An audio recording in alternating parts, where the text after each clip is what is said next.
विदेश मंत्री S Jaishankar Shanghai सहयोग संगठन की बैठक में हिस्सा लेने के लिए रूस दौरे पर हैं। एससीओ से इतर एस जयशंकर रूस के विदेश मंत्री सर्गेई लावरोव के साथ रूस की राजधानी मॉस्को में मुलाकात कर रहे हैं। भारत और रूस के विदेश मंत्री कई मुद्दों पर चर्चा कर रहे हैं। इनमें द्विपक्षीय और क्षेत्रीय मामले प्रमुख हैं, जिन पर बात हो रही है। हालांकि भारत चीन सीमा विवाद पर रूस ने चर्चा करने से दूरी बनाई है। अमेरिका में राष्ट्रपति चुनाव को लेकर प्रचार अभियान जोर पकड़ता जा रहा है। राष्ट्रपति डोनाल्ड ट्रंप और डेमोक्रेट उम्मीदवार जो बिडेन के बीच जोरदार बयानबाजी जारी है। इस बीच राष्ट्रपति ट्रंप ने कमला हैरिस पर हमला बोलते हुए कहा कि वह अमेरिका की पहली महिला राष्ट्रपति नहीं बन सकेंगी। अगर ऐसा हुआ तो हमारे देश का अपमान होगा। हालांकि कमला हैरिस उपराष्ट्रपति पद की उम्मीदवार है, लेकिन ट्रंप कहते रहते हैं कि अगर जीत मिली तो वही जो बिडेन की बॉस होंगी। दुनिया भर में अब तक कोरोना से संक्रमित होने वालों के 2.7 करोड़ से ज़्यादा मामले दर्ज किए जा चुके हैं। वहीं वायरस से अब तक 9 लाख से ज़्यादा लोगों की मौत हो चुकी है। संक्रमण के मामले में अमेरिका पहले स्थान पर है, जहां कोरोना मरीजों की संख्या 65 लाख के पार पहुंच गई है। भारत 44.6 लाख कोरोना मामलों के साथ दूसरे नंबर पर है। कोरोना में 1.9 लाख मौत अमेरिका में, ब्राजील में 1.27 लाख, वहीं भारत में 75,000 से ज़्यादा लोगों की मौत हुई है। लॉकडाउन को देखते हुए केंद्र सरकार की ओर से आत्मनिर्भर वेंडर स्कीम लागू की गई। इस स्कीम के तहत मध्य प्रदेश के स्ट्रीट वेंडर से पीएम नरेंद्र मोदी ने संवाद किया।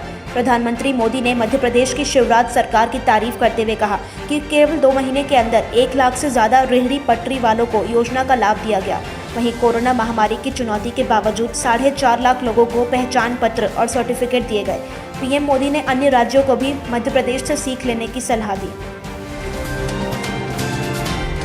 सुशांत सिंह राजपूत केस पर केंद्र और बिहार सरकार पर हमला बोलते हुए पूर्व केंद्रीय मंत्री यशवंत सिन्हा ने कहा कि ऐसा लगता है कि बिहार और भारत की सरकार ने जो कदम उठाए थे उसके पीछे उनकी मंशा सच्चाई जानने की नहीं बल्कि राजनीतिकरण करने की थी।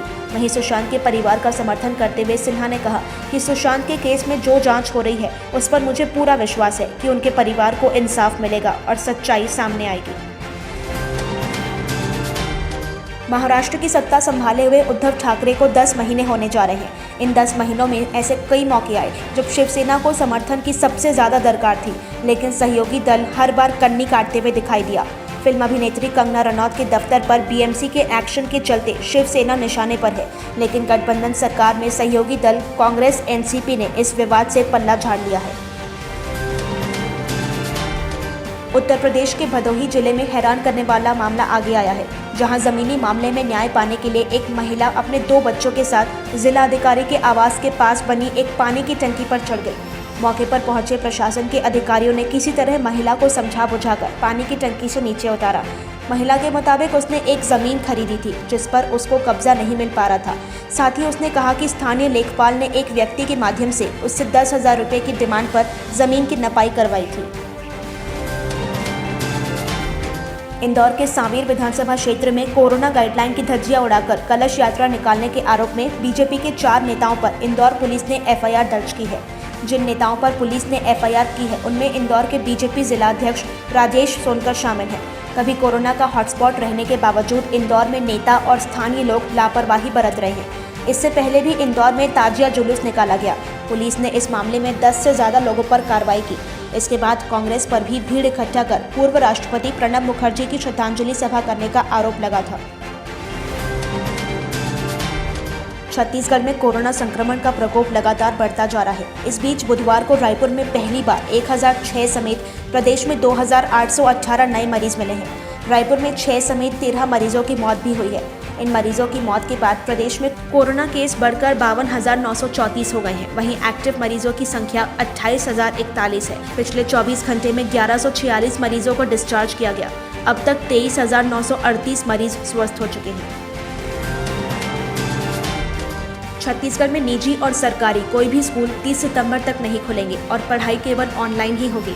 स्कूल शिक्षा विभाग के प्रमुख सचिव डॉक्टर आलोक शुक्ला ने साफ किया कि 21 सितंबर के बाद 9वीं 12वीं के छात्रों को विषय से जुड़ी शंका के समाधान के लिए स्कूल आने की अनुमति दी जाए या नहीं, ये भी कोरोना की तात्कालिक परिस्थितियों के आधार पर तय किया जाएगा। मरीजों को अस्पताल से घर और फिर घर से अस्पताल निःशुल्क लाने ले जाने 24 घंटे सुविधा देने संजीवनी योजना बनाई गई है। इसके बावजूद एक गरीब ग्रामीण को कांकेर से रायपुर रेफर करने पर और परिवार के पास खाने तक के पैसे न होने पर परिवार ने रायपुर जाने असमर्थता व्यक्त की तो डॉक्टरों ने वापस घर जाने की अनुमति दे दी। इसके बाद जिला अस्पताल में संजीवनी चालक से बात की गई तो उसने कहा कि मंगलवार को कांकेर बाजार की तरह संजीवनी एम्बुलेंस सेवा भी बंद रहती है। वापस छोड़ने के लिए डीजल ड्राइवर का खर्च 4,000 रुपये मांगे गए। गरीब परिवार के पास खाने तक के पैसे नहीं थे, जिसके चलते परिवार को पैदल लौटने का फैसला लेना पड़ा। कंगना रनौत के मुंबई स्थित दफ्तर पर बीएमसी ने बुधवार को तोड़फोड़ की कार्रवाई की। अधिकतर मामलों में अमूमन सोशल मीडिया आदि पर मुखर रहने वाली बॉलीवुड बिरादरी इस पूरे प्रकरण पर चुप रही। कंगना के एक प्रोड्यूसर ने बताया कि कंगना ने सरकार से दुश्मनी की लंबी लकीर खींच ली है। वहीं कुछ अन्य ने एक्ट्रेस के साथ हुए व्यवहार को गलत बताया। ड्रग्स मामले में गिरफ्तार रिया चक्रवर्ती और उनके भाई शोभिक की जमानत अर्जी पर आज मुंबई की सेशन कोर्ट सुनवाई करेगी। रिया को 14 दिन की जेल हुई है। रिया को बुधवार सुबह एनसीबी के लॉकअप से भायखला जेल में शिफ्ट किया गया।